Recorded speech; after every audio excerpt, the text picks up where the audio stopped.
Hello, and thanks for tuning in to another episode of Babes in Bookland. I'm your host, Alex Franca. Today, I'm going to be discussing Life in Motion, An Unlikely Ballerina by Misty Copeland with my friend Brett. Welcome.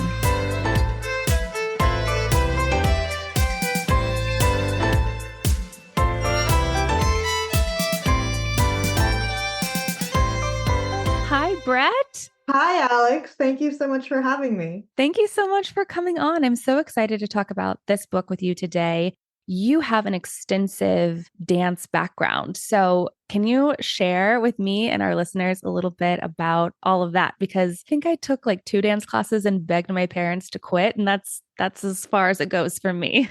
Started dancing when I was 2, about 2.5, and danced in a company at our local college. There was a youth dance company, and then thought that my dance career was over at age 18 and just continued taking classes recreationally at college. I went to USC, as did you, just in class and a couple shows. But then technically, professionally, when I began dancing in parades at Disneyland. Later, once I was in business school, started a dance company that was studios and is an app for kind of at-home dance fitness. We do use traditional dance terms and kind of are meant for those who have taken some sort of dance in their life. I, of course, am in no way at the level of Misty Copeland or a professional ballerina, but do have a long history with dance and quite a bit of experience in different types of dance. Did you do a lot of ballet, or what was your dance field?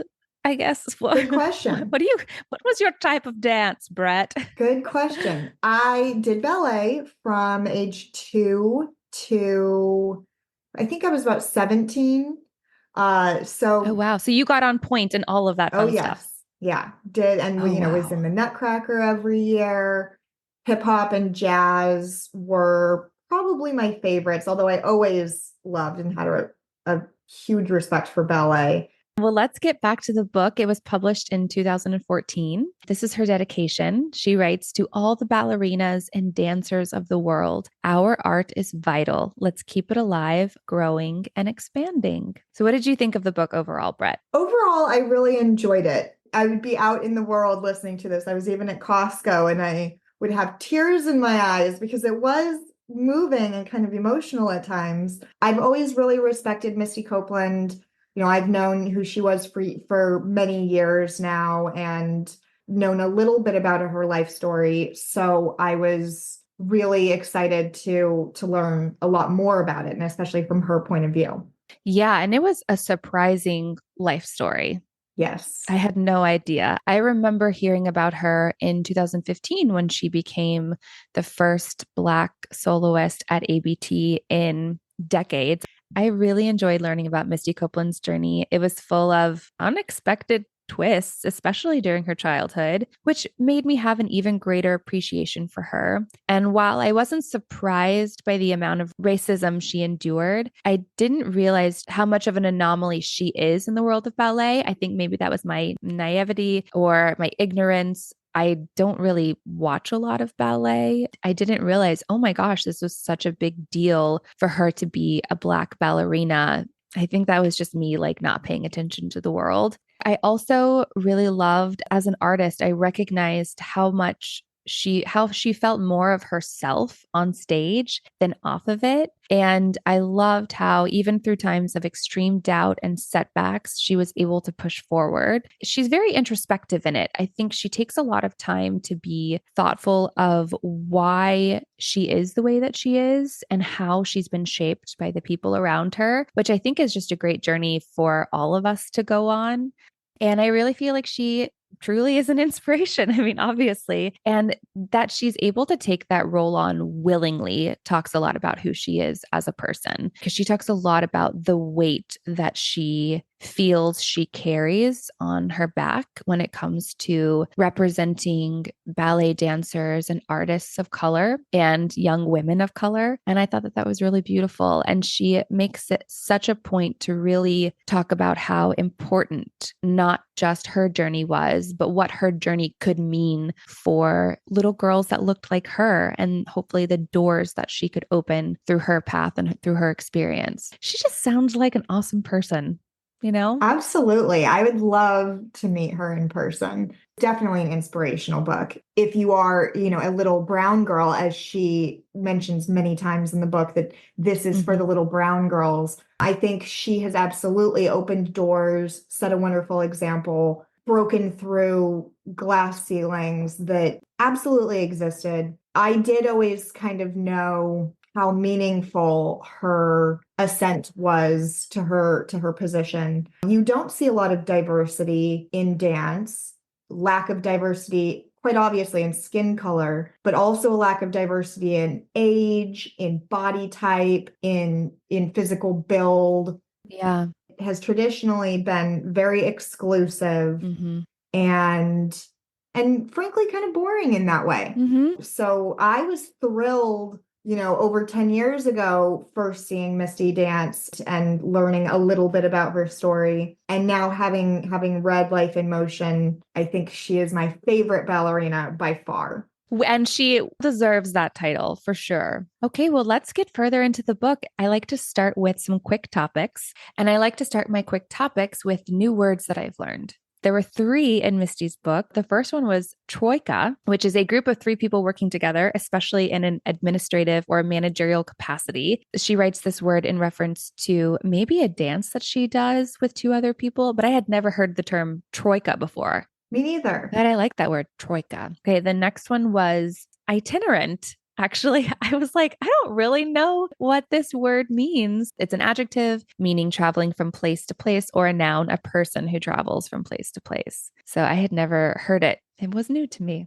Me neither. Yeah. So itinerant, I feel like is definitely a word that I can try to work into my vocabulary. The other, I'm not quite sure. And next time I see a group of three people, I'll be like, oh, you guys are a troika. And they're all going to look at me like I'm crazy, but that's all right. That's life. So the next quick topic, Misty talks about how one of her mother's gifts to her at one point was a life-size cutout of Mariah Carey for her room. She also had a poster of Paloma Herrera, a ballerina whom she would later go on to be friends with. I was wondering, who did you have in your room growing up, Brett? I had a couple posters. I had a Buffy the Vampire Slayer Wait, movie or poster TV with show? Sarah Okay, Michelle TV show. Gellar. Okay, okay. Yeah, TV show. Mm, Still a big fan of that entire series and of me Sarah too. Michelle Gellar. I had a Britney Spears poster, also still a Mm-hmm. big fan. And then I had a USC poster. Wow. Okay, so this part unlocked a childhood memory that I have not thought about for years. Girl, I had a door sized, I'm talking it covered the entire back side of my door. So when my door was shut, this poster was revealed of Billy Ray Cyrus. Oh my gosh. That is so funny. My mom hated Is him that? growing up, but I was always singing that achy breaky heart song. I was obsessed with Achy Breaky Heart, and I had completely forgotten that I had had this poster. Oh, but yeah, that was funny. Okay, let's dig a little deeper into her book. It was really eye-opening for me to read that she had such an unstable upbringing. Misty's mother moved them around quite a bit during her formative years. Once they sort of landed near San Pedro, they sort of stayed in the area, but still from housing to hotels. Misty is one of eventually six children, and she does talk a lot about the love that she has for her brothers and sisters. She had quite a few father figures through her life. Robert, who was a man that Misty had a good relationship with, he created much needed structure in her life, but he was extremely racist. He would yell at her brothers, make them stand in a corner for an hour, sometimes balancing a book on their heads, make them physically fight one another. I was just appalled Yeah. that a grown man is teaching children that violence is the way to deal with problems, especially because the brothers were really hesitant to do it and they were basically forced into hurting one another. That was It was that was bizarre. really tough to read. Robert would call Misty's little sister the N word. And Misty does make a point to say that Lindsay, her little sister, looked more African American than the rest of them. They were all of mixed races, mixed backgrounds. And she would say that Lindsay would get blamed for everything, even if Lindsay wasn't at fault. And she really talks about the struggle that she had with Robert, knowing that he had this really dark, horrible side to him, but yet provided something for her, Misty specifically, this structure. And he was really kind to her. And she does wonder if it was because she had lighter skin. She writes, deep down, I believe Robert had to have a good heart to marry a woman who had 5 children and at least initially treat each of them like his own. But there was such negativity and bigotry in his family. I think he succumbed to the pressure, and the ugliness that he'd grown up with began to ooze out of him as well. I'd see bigotry again and again in my ballet career, and it would hurt every time. But after living with Robert, it would no longer come as a surprise. I just can't imagine how powerless she must have felt in those situations and confused by how she felt about this father figure in her life. Right. I mean, so firstly, I'm not a fan of her mother. You know, Misty has a lot of compassion and grace and tries very hard to understand where her mother came from. And I really appreciated that. But as a reader, her decisions angered me. As a mother, her decisions really angered me. The things that she would put her children through later when they're all living in a hotel room, and the children are left to try to find places to sleep in the living area of the hotel room while Misty's mother bunks in the actual bedroom with her current at the time boyfriend. I was disgusted by what seems to be absolutely factual and true about her mother. And I thought Misty was extremely forgiving and compassionate towards her, and how she later kind of sided with her mother and has done her best to have fond, compassionate memories of her childhood with her, I think is great, in that that is probably important for Misty. But for me, and for someone who is first and foremost a fan of Misty, I have very little respect for her mother. And I think that Misty succeeded in spite of her and in no way because of her. You know, she tells us about how successful many of her siblings have become. And I just really hope that Sylvia does not credit herself with their success. Well, sometimes as a parent, you lead by example of what not to do. And it really feels like that's the lesson that Misty and all of her siblings really took. It wasn't mom is a great provider, mom is a great example of the way to be. I think it does seem like she provided fun times and tried to love them the best way that she knew how when she was capable of doing it. But the woman herself, she had so much trauma growing up. She was adopted and kind of bounced around from place to place, didn't feel loved. She loses the first love of her life to gun violence when she's in her early 20s, if not just 20. So this woman has a lot of trauma and a lot of baggage that Misty writes she just chooses not to deal with. And that ripples and seeps into her relationships and her actions later with her children, always kind of choosing herself and choosing the man that she is currently with over her children, which Misty does write about. And it is always interesting to me when these women that I'm reading, when they clearly have a relationship with a parent in current day, but yet they let all the skeletons out of the closet and give these heartbreaking, accurate depictions of choices that her mother made. I always wonder, how does her mom feel? I thought about that too. And honestly, I have to imagine there are a lot of anecdotes that Misty did not choose to write about and share for fear of really hammering on her mother. As we've seen, Misty is a very forgiving, compassionate person. I think she was very kind in her writing of her mom. Misty does a really good job of trying to later understand why her mother was the way that she was in an effort to not be like her mother and not make the same mistakes and not carry on that generational trauma. She writes, as our lives begin to repeat the rootlessness that had haunted her own itinerant childhood, I wondered why, Knowing what she had gone through, why didn't she try harder to give us the stability she herself must have craved?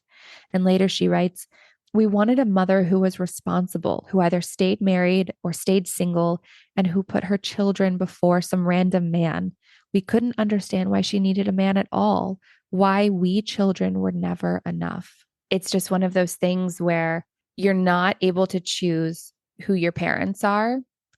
And it's up to you to decide what you can live with and what you can't. And clearly, family is very important to Misty. And she is able to overlook these things or come to terms with these things, is probably the better phrase, in order to sustain a relationship with her mom. Yes. Through both my own experience and many people close to me, and then also seeing as an example through Misty, I think awareness of things that went on in your childhood and that you did not enjoy them and would not want to repeat them is paramount to breaking that cycle. And I think the siblings probably supported each other a lot. Yeah, she talks about that. They all rose to the occasion. They all became parental figures Right. to one another. Because Sylvia was kind of such an irresponsible parent, it was a miracle that she did have these other, so many children that could then take care of each other. Yeah. Her siblings supported her. And then also, she found something special in dance. She talks about making up choreographed dances with her sisters to songs, which totally unlocked a childhood memory for me, too. I definitely did that with my friends all the time. It was so much fun. Oh, me too. And she tries out for the drill team at her school, and she becomes a captain as a freshman because she is just that good. And her drill instructor, Liz, pulls her aside one day and says, I think you should try ballet. There's the Boys and Girls Club, which provides free after school care. They have this ballet class that's taught by my friend. I really think you should check it out. It takes Misty a couple of days to finally check this thing out because she's shy and nervous about new experiences. And she finally does. And it's very apparent very quickly that Misty has an extreme natural ability for ballet. Her body lends itself to the art form, to the dance, and she's really quickly taken under this woman's wing, Cindy.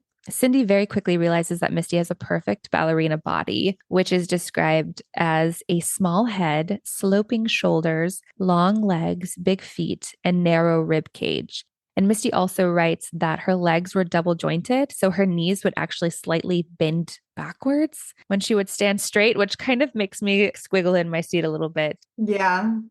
It's very rare that someone can become a dancer or a gymnast closer to puberty when over 10, 12 years old. I think she very much is a prodigy. And a lot of it has to do with, the muscles you develop, the flexibility, the muscle memory that develops from doing these things forever, and also the way your brain works learning and creating choreography. She happened to just be made that way, which is fascinating.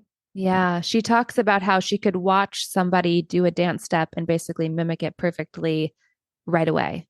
Okay, so Cindy very much starts advocating for Misty. She eventually moves Misty to her dance studio in San Pedro and continues her education there. She praises her, she calls her a prodigy, and she introduces her to the world of ballet. She made Misty feel seen and capable and talented. Cindy told Misty, "You're perfect." And Misty writes, I beamed. You're going to dance in front of kings and queens, she said. You will have a life most people can't even imagine. I began to believe her. Misty actually moves in with Cindy. Misty's home life has grown even more unstable. Her family lives in a hotel room at this point, which we've spoken about. With their current situation, Misty's ballet has become too much for her mother. So she tells Misty that she must quit. And instead, Cindy asks Misty's mom if Misty can stay with her. Misty writes, I believe that she knew this was it. She either brought me with her that night and into the world she believed I was born to be a part of, or I would never dance again. The two women huddled a while, talking softly, crying too. Mommy made it very clear that she had 5 other children. I was not, nor could I be, the center of her universe. I knew that, but I needed to be that to someone. I can't leave her, Cindy said, tears streaming down her face. I want Misty to come live with me. Then Mommy sighed and looked around the crowded motel room, and she let me go. And you had spoken earlier that you cried during this part. I teared up too. Definitely tears of happiness for Misty that she was able to finally be someone's center of their universe. What a beautiful, poignant way of putting that. I loved that she had her appreciate her natural hair texture Yes. and color, and that she celebrated who Misty was naturally and gave her the confidence to be that person Yeah. without holding any of herself back. Misty writes, Cindy, a white woman, also made me feel as if my blackness was the most beautiful thing in the world. I'd always felt good about being black, never wanted to be anything else. But to Cindy, my heritage gave me something more exceptional. Misty continues writing that she started wearing her hair in its natural curl. She talks about how Cindy's family were Jewish and that her Bubby, the grandfather figure, showed her a movie with Sidney Poitier and said, "Look at this black man who won an Oscar. Look at the barriers that he's breaking." She talks about how these people celebrated her blackness and helped encourage her to feel proud of it, which she also feels set a great foundation for when she had to face bigotry and racism and adversity in the very white ballet world later. Misty writes that Cindy's home is what she dreamed a home could be. She shares a room with Cindy's younger son, Wolfie, and she talks about loving Wolfie as though he was her own little brother, and it seems like they had a really lovely bond. And she really writes that it's a sanctuary at Cindy's house. They eat well. She talks about eating vegetables and fruit and having well-balanced, tasty meals for the first time. They watch ballet, they talk about art, they talk about everything. And she writes that her experience with her own mother was basically the polar opposite of her relationship with Cindy. Misty writes that conversation with mommy was succinct, often superficial. Mommy was just too tired to delve deeply into my thoughts and feelings. Besides, I'm not sure that she developed the skills to communicate deeply when she was a child and therefore couldn't teach us. By the end of the day, after working 9 to 5, raising 6 children, and dealing with an addicted or abusive partner, she had simply run out of words. And that made my heart break for her mom, too. Believe me, I have a lot of anger for her mom and the decisions that she made, but I feel like she is also a victim of circumstances. And there's only so much that she could have ever done without someone to teach her the way. And I think Misty recognizes that too. And I think that's why she really tries to balance the things that her mom does that are not good. Mhm. But Misty does an interesting job of trying to give allowances to her mother to help the readers understand maybe why she is that way. And it seems like Misty's done a lot of introspective work on understanding her mother too, which is really important. We've talked about that ad nauseum, so we'll keep going. So Cindy helps Misty grow as a dancer. She writes that the Bradleys taught her to think critically and would ask her how she felt about things or what she wanted, which to Misty was like a brand new world. I thought her time with Cindy was beautiful. And I was so thankful that, this woman was kind of like an angel who she met by chance, through the wonderful Boys and Girls Club, and then found a home with and found what she needed. And I was so happy for her. I found this to be so heartwarming. And then I was so worked up and excited, which I'm sure we'll get to next, when she teaches Misty about emancipation. And I was cheering for Misty to do this and felt like that was her next stepping stone. She could now be in control of her own life. I really did think that was the next stepping stone. Yeah. Yeah. That whole part, it was like a high to like a very low low. That it was, and it happened very quickly and in very like few pages. Yeah, even as a big fan of her, I did not know about the custody battle. Right. Or going on the Lisa show. Right. And so that was all new to me. And that kind of surprised me that she already had so much notoriety and press just as a young dancer. So I found that really interesting, and also really dismayed to read and hear about when her mom kind of was overcome with what I think was jealousy and tried to force her to come home. It obviously was not beneficial for Misty. She quite obviously was thriving and developing beautifully under Cindy's care. She was still spending time at home, having family dinners. She was in no way isolated from her family. No, she was just finding her voice. She was owning and discovering herself in a way that she wasn't able to do when she was one of six children. She talks about how at home she just didn't want to be a bother. And so she would just kind of find a corner and be quiet and use up her time there. But at Cindy's, she felt able to flourish. So Misty also writes that Cindy was very different from most in the ballet world. She believed that ballet was richer when it embraced diverse shapes and colors. There would be times in my career when I would struggle to remember that, but I eventually would come back to that conviction that the stage on which I performed was brighter for having me, even if some in the audience or dancing beside me didn't always agree.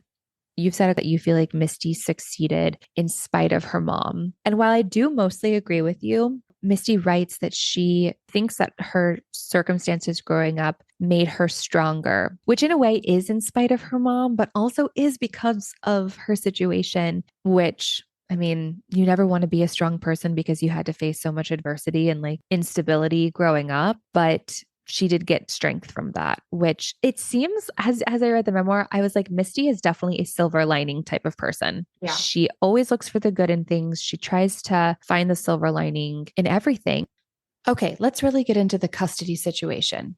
Her mother basically comes to her and says, you're not going back to Cindy anymore. You're done with this. You're not going back to her school. Misty later writes that she does feel like she might have been outgrowing Cindy in the ballet world. She definitely, I think, would have loved to have stayed with Cindy, but she does write that going to this new studio that her mom finds for her was really important for her ballet journey. But it's still a really sad situation because she was torn away from this woman who loved her and who wanted to see her succeed and would have been there for her. And she talks about how she didn't see the Bradleys for over a decade once all the dust had settled. Right. I mean, the emancipation battle just got so ugly. And Gloria Allred popped up. Exactly. Exactly.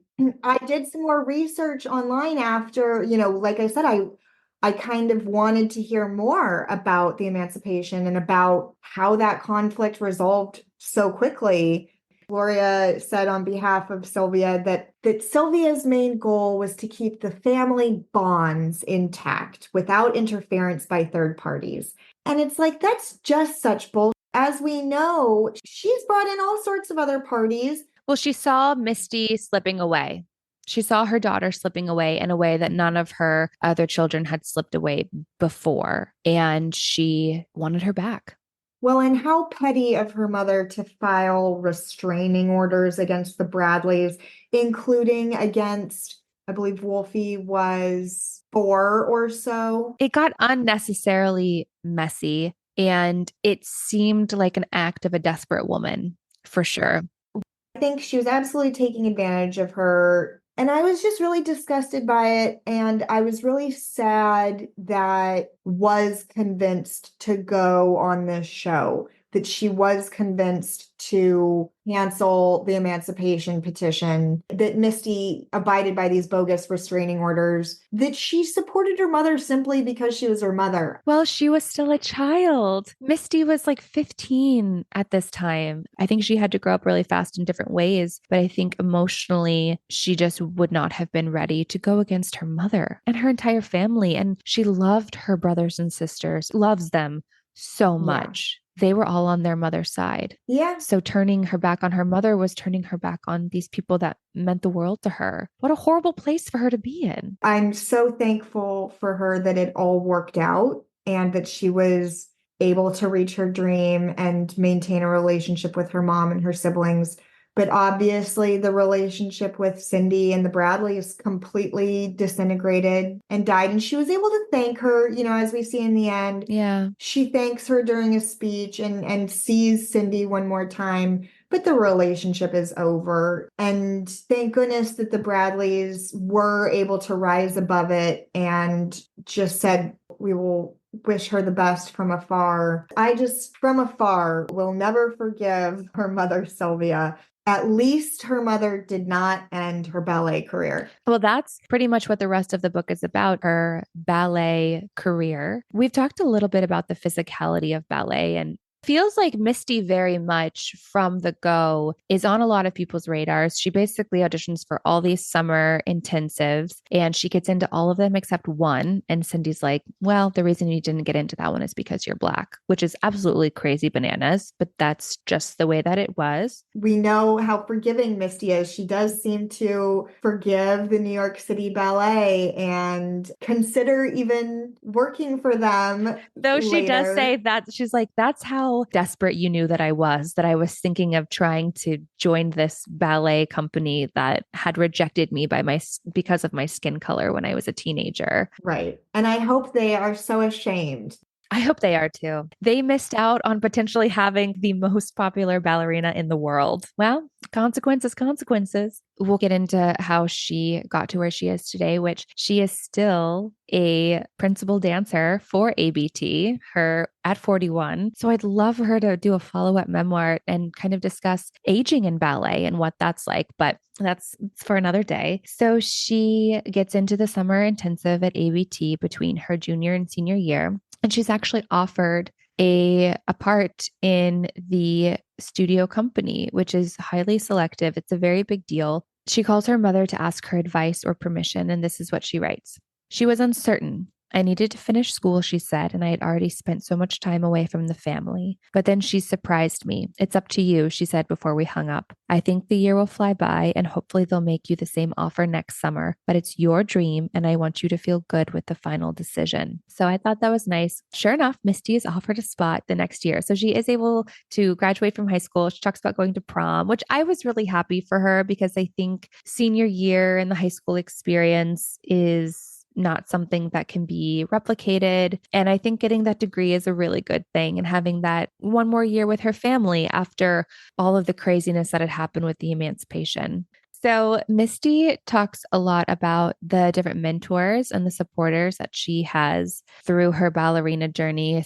She acknowledges so many of her mentors and supporters and gives credit to a lot of the Black dancers and artists who didn't get the credit that they deserve. I thought that was really cool. Like, she names the names.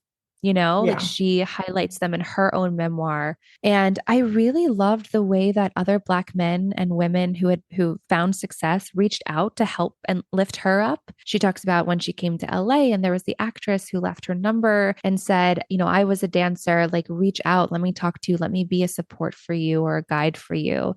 And I just thought that that was really lovely because I think when people decide to bridge the gap, to reach out, to lift up instead of pulling the ladder away, I think that's how we connect and how we help each other. And I think Misty did a really good job of highlighting the necessity of that. I loved her stories about Prince and getting to work with him and Yes, how supportive he was of that was her. so cool. He just kind of called her up and was like, hey, Misty, want to do this performance with me? And then you want to be in my music video. And then she ends up going on tour with him. And I love how she talked about his artistry and also that shift in him of being a very quiet, shy person when he wasn't on stage. And then when he was on stage, I mean, he was just larger than Right. life. And he was impossibly talented. I love Yeah. Prince. I loved that part of the story. Now let's talk a little bit about her injuries. Let's talk about the first injury that Misty has. She's just been promoted to the corps, so she's still really young, and she discovers a stress fracture in her lower lumbar. She writes, injuries are extremely common in the ballet world. Every day there is someone who suffers a stress fracture, a pulled muscle, a neck spasm, because we are constantly dancing, dancing, dancing. In a company like ABT, we feel fortunate to have so many talented dancers who can fill in as understudies when someone has to pull out, but an injury can be as psychologically painful as it is physically painful. One day you're on stage and you're the star, the next you're out with an injury and someone else is on the stage dancing your part and you're forgotten. Which, ooh, that's some all about Eve stuff. But of course, it makes sense. The show must go on. It's interesting because she has these two big injuries that seem to sort of start with her at ABT. And then there's one right at the end of her memoir, which her professional life continues, but this is where her memoir ends, kind of right after the second one. But she talks about how naive she was with the first one, how she was like, oh, yeah, I'll just bounce back and I'll be back and they'll be waiting with open arms. And they were, and it was fine. But it reminded me of how blissfully naive you can be with youth and how sometimes it really works for you. And that once you become jaded and you start seeing all of the ways that things are not supposed to work out for you, that it really feels like mindset is so important with how you navigate life and almost determines whether things are easy for you or are difficult for you. Of course, yeah. I'm always amazed at the pain and the injuries, just the myriad of injuries that dancers sustain and continue to perform through. And you see then all these athletes and dancers kind of paying for it later in life with hip replacements, knee replacements, surgeries all Ugh, over the place, yeah. chronic pain for the rest of their lives. It's a combination of their personal choice to understand that that could be a consequence of continuing through an injury.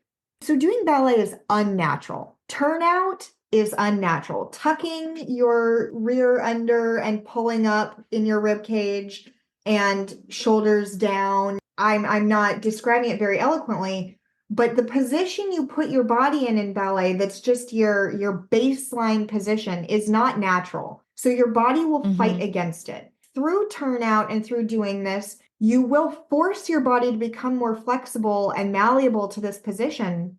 But the way our body works, it will work to heal those things as soon as you stop doing them. So that is why Misty continues to go to class and to work on all these muscles throughout their breaks, even weekends, any time off, so that her body stays accustomed to these positions and this flexibility. And so the fear with an injury is you end up taking any time off to rest your body, rest those muscles, that they will heal in ways that will make it impossible or even more painful for you to return to this discipline. So it really is a struggle between deciding what is the greater pain, what is the greater risk. That's interesting that you bring up when you take time off, things in your body change, because that's exactly what happened to Misty, not in regard to her physically having to become flexible or relearn some of these unnatural positions, but Misty finally goes through puberty. Yeah.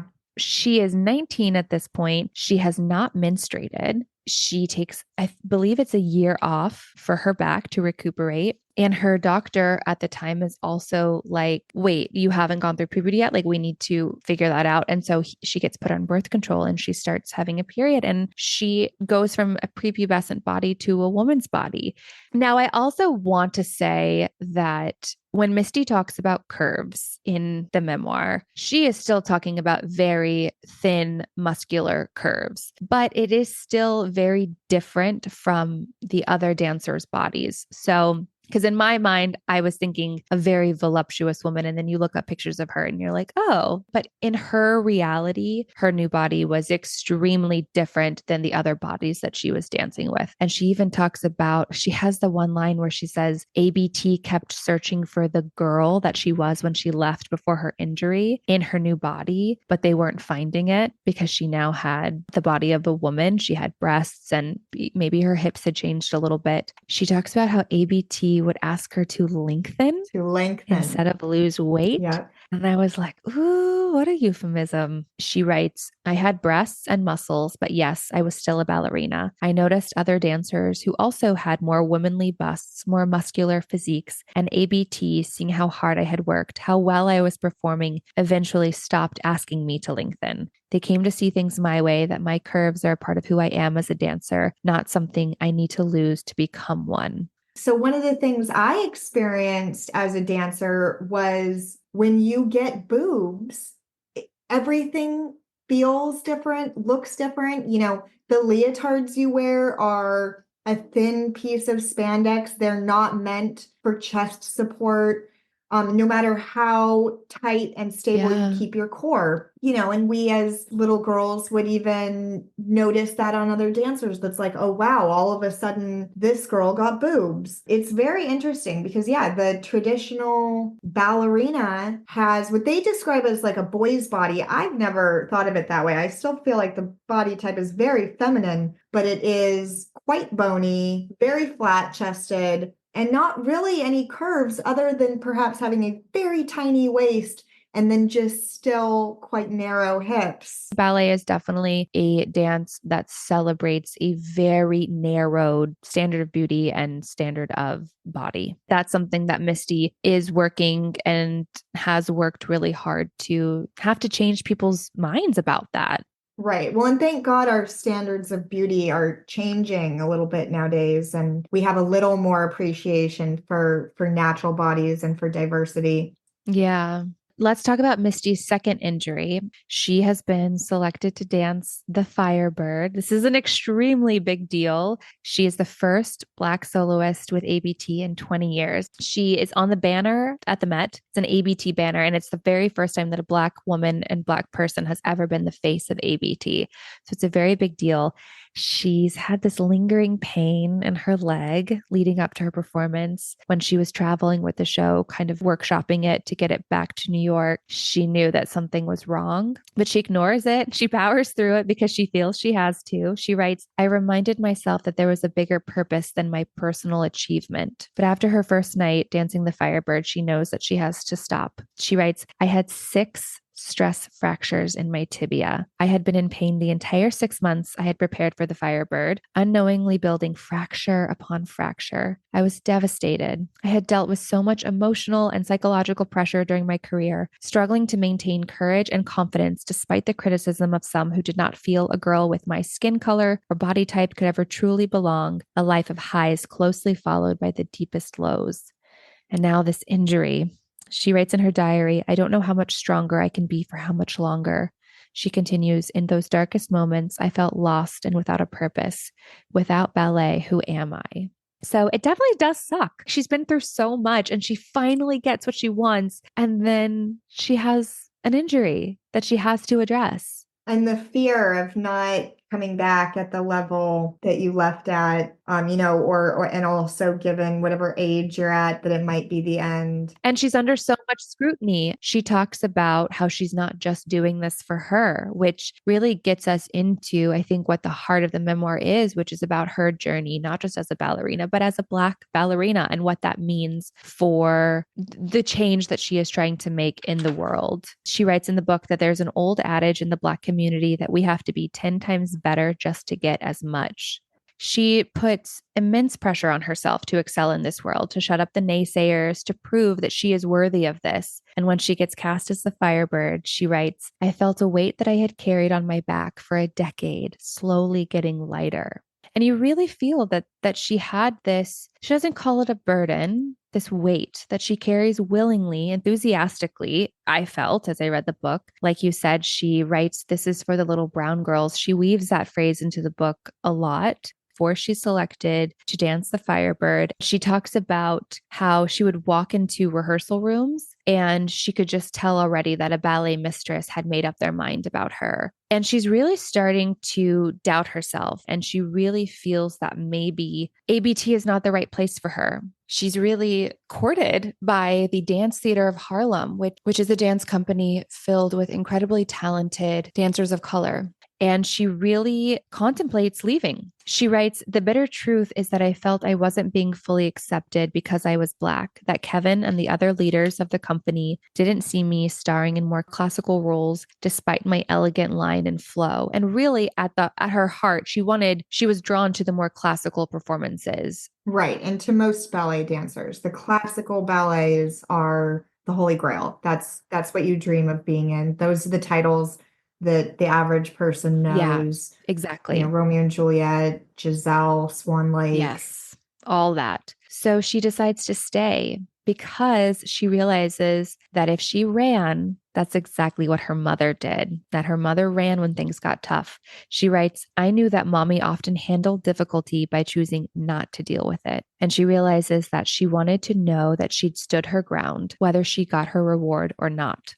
And thank goodness she did, because then the other theater troupe actually ended up kind of dissolving for about a decade. So if she had left ABT, ultimately this other place wouldn't have been able to provide her with the opportunities that she wanted.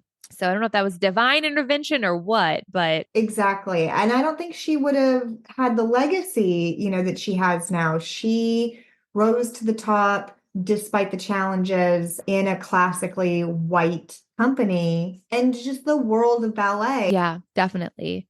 She writes, it's almost as if ballet is this exclusive secret society that's terrified of change, even as it constantly is looking for a way to stay relevant and alive. but I want everyone to feel that they could be a part of my world if they wanted to be. I am not just trying to shepherd and mentor new dancers. I also feel deeply that there is a huge untapped audience of ballet viewers, and among disadvantaged children or children of color who are often not exposed to this art form, I believe that ballet provides much to learn. Studies show that dancers have a very high rate of success in any endeavor they pursue because of the poise and discipline, both mental and physical, they must develop practicing their craft. Seems to me as an outsider that dance is just this perfect melding of athleticism and artistry in a way that it just isn't replicated in any other art form, really. I agree. I think art is so positive in that it enhances joy, both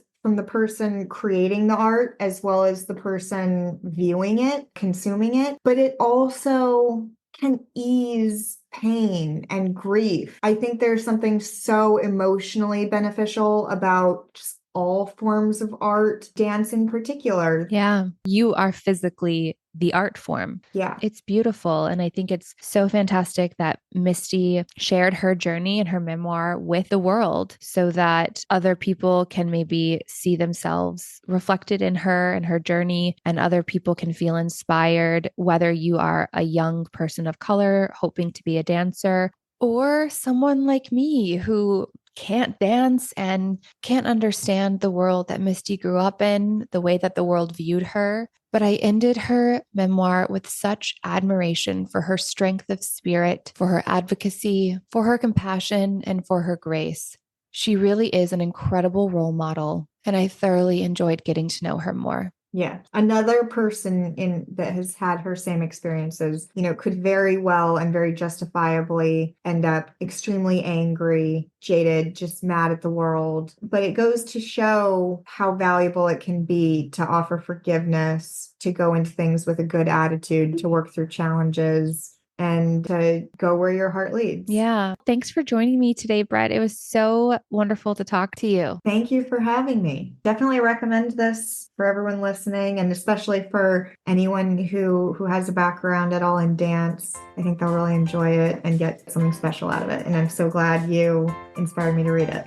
Oh, thanks. And thanks to everyone for listening to this episode. I hope you all have a wonderful week. Bye, Brett. Bye-bye. Thanks for listening to Babes in Bookland. To access the full version of this episode, you can subscribe on Apple Podcasts or support us on Patreon. Visit babesinbookland.com for more information.